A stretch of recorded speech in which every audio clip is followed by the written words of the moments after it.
It's funny. We spend so much time trying to craft the perfect words, the perfect argument. But what if the single most powerful tool to make people really listen isn't a word at all? What if it's something we almost always try to avoid? We're going to explore a simple, tiny technique that can completely change how people hear you. Okay, let's dive right in. I want you to think about the most captivating speakers you've ever heard. The ones who can just hold a room in the palm of their hand, where every single word feels like it matters? Well, it turns out they pretty much all share a secret weapon, a really subtle trick that commands attention before they even say anything. So here it is. This is the central mystery we're unpacking today. What if the real key to making an impact isn't about adding more words, but about strategically removing them? What if the most powerful tool in your entire communication toolkit is actually silence? Yeah, I know, it sounds totally backwards, right? We're taught to fill the dead air. But the answer to commanding a room and making people lean in, well, it's all about mastering the pause. So let's break down this surprisingly powerful tool. And there you have it. The secret is powerful silence. Now, we're not talking about that awkward, uncomfortable silence. No way. This is a deliberate, strategic quiet that completely shifts the dynamic of a conversation. It's in that little space between the words where all the magic happens. And here's the absolute craziest part. We are not talking about long, dramatic, theatrical pauses. The core of this entire technique, it all boils down to just 1 second. A single, intentional 1-second delay before you speak. That's it. That's the whole trick. There's actually a name for this. It's called the poignant pause. It's just that deliberate 1-second delay. This tiny little gap, it's like it creates a vacuum and it just pulls your listener's attention right in. It's a nonverbal signal that basically says, hey, what I'm about to say, it's worth waiting for. But look, this isn't just some clever public speaking trick. The poignant pause works because it taps directly into the wiring of our brains.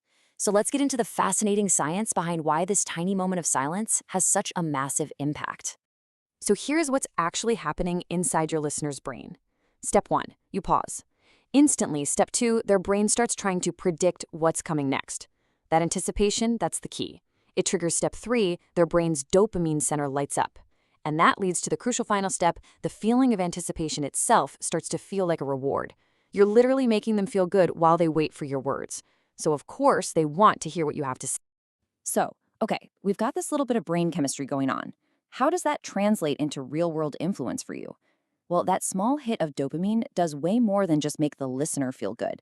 It subconsciously gives you, the speaker, a ton of perceived authority and control. I mean, just think about the difference. When we speak without pausing, when we just rush from one thought to the next, we can come across as, well, rushed, maybe a little unfocused. But the moment you introduce that 1-second poignant pause, the entire perception shifts.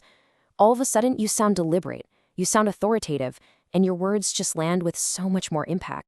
So to wrap it all up, this simple act of pausing does a few amazing things. It creates this little pocket of dramatic tension. It automatically makes your words feel more important, more considered. It just naturally commands the listener's full attention. And maybe most importantly, it projects this incredible sense of confidence and authority. And you know what the best part is? This is so easy to start doing, like right now. The next time you're in a meeting and someone asks you a question, just try this. Before you even think about answering, just pause. Take a quiet, full breath, make eye contact, then you speak. I promise you, you will physically feel the attention in the room shift directly to you. It's immediate. If there is one thing you take away from all of this, let it be this. Just remember, you're not creating an awkward silence. You're not. You are generating anticipation. And since anticipation literally feels like pleasure to the human brain, you are making people enjoy waiting for your words. How cool is that? So the power isn't just in what you say, but in when you choose not to say it. You now have the secret to making people listen harder and value your words more. The only question left is, what important things are you going to choose to say with your newfound silence?